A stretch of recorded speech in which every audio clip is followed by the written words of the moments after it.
It's summer here in Southern Ontario, and I thought it would be the perfect time to show you what I've been up to in the pottery studio.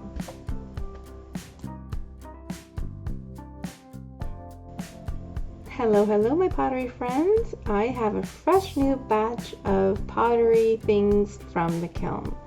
These are little pottery charms that I am planning on turning into necklaces.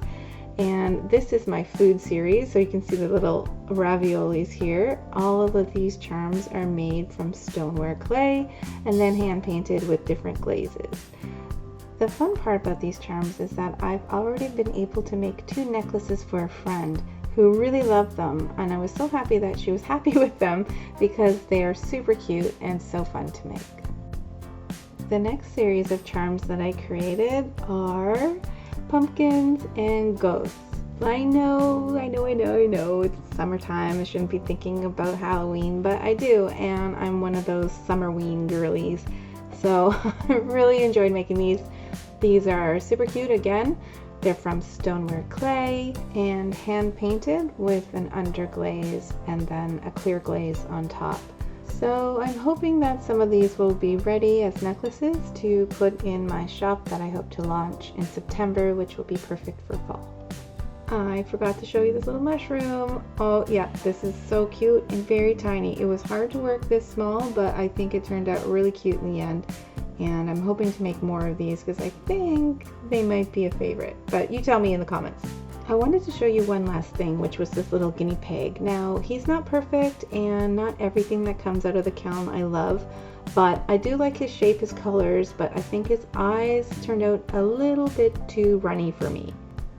Next up is my mini vases. So these little vases are teeny tiny and they are all hand built and hand painted and perfect for those wildflowers that your kids bring home to you or that you find in the garden. And I thought they were all very, very sweet. All of these vases have been hand built with stoneware clay, underglazed, and then a clear glaze over top. All of them have been created using a pinch pot method, so they were really fun to do and brought me back to a time where I first learned how to hand build using this method.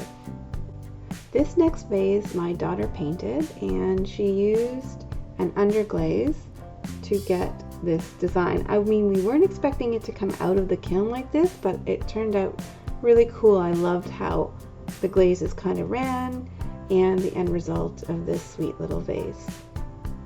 The last vase I wanted to show you is this cute little strawberry vase. Now this is really a household favorite in this house and on social media too, because I've posted about this and I got a lot of likes.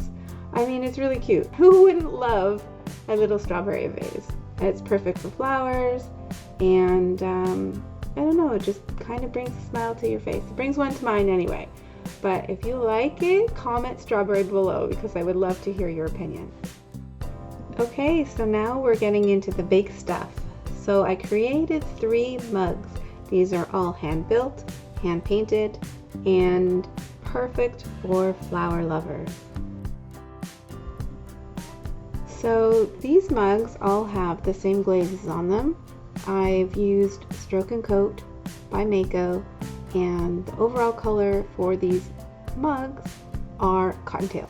This particular mug with the purple flower, I did use an underglaze by Passler, I believe. It was just a glaze that I had found on Amazon. I'm not really sure that I love the way the purple turned out on this, so I think for the next batch I might go back to using Mako Stroke and Coat Lavender. But I am really happy with the way that the mug turned out. I'm loving the flowers and the braided handle, and it was just so perfect for summer. I made another 2 mugs of these Zinnia flower mugs. Each of the flowers are hand built, and I created my own little template in order to help me build these Zinnia flowers. This one, I believe it's called Just Peachy by Mako Stroke and Coat, and I really love the softness of this color and how it worked for this Zinnia flower, and I definitely want to do more of this color in the future. For the last mug I did, again, it's another zinnia flower mug, and I tried to do like a hot pink because I know usually those flowers are really brightly colored, and I did mix my own concoction for this, but it didn't quite turn out how I intended the color to do, but I still love the color of the flower. I think it's still pretty, but I'm really looking for a hot pink glaze that fires to cone 6, and I haven't had much luck finding something like that. So if you have an idea of a glaze that would be a hot pink color, let me know in the comments below. And here are the two mugs together so you can kind of see the variation in colors between the two flowers. Okay, so last but not least, I have some garden markers for you. These are all hand built, hand painted, hand stamped for making garden markers, and these little characters that I created are so cute. I love them. They make me smile, and I hope they make you smile too. This one here is a little pumpkin. I have a video out a couple videos ago showing you the process of making these garden markers, but I don't actually think I showed you the completed one. I love this little guy with his little tongue sticking out. Like, it's so hot. Peppers are hot. Hot peppers are hot, you know. Anyways, loving this little guy, and I think they're super fun. They bring a little bit of whimsy to the garden, and each character has their own personality, and I have been using some of these in my own garden, but I hope to have these for sale soon for you as well to enjoy. This one here is a cucumber, and she's so pretty, and she's got her little flower, and I just love the personalities of all the characters here. And of course we have the 3 little peas in a pod, and look at those faces. They're just enjoying life, living life in the garden like we all enjoy being in the garden. And here we have the little onion guy living in our garden beside the onions, and he's, you know, just loving his life outside. These markers are made with stoneware clay, and I think they're going to hold up pretty well to the season. And here we have this lovely little tomato with his mustache, looking super, you know, dapper in the garden. And this does say tomato, but you know, some of the letters are buried deep down.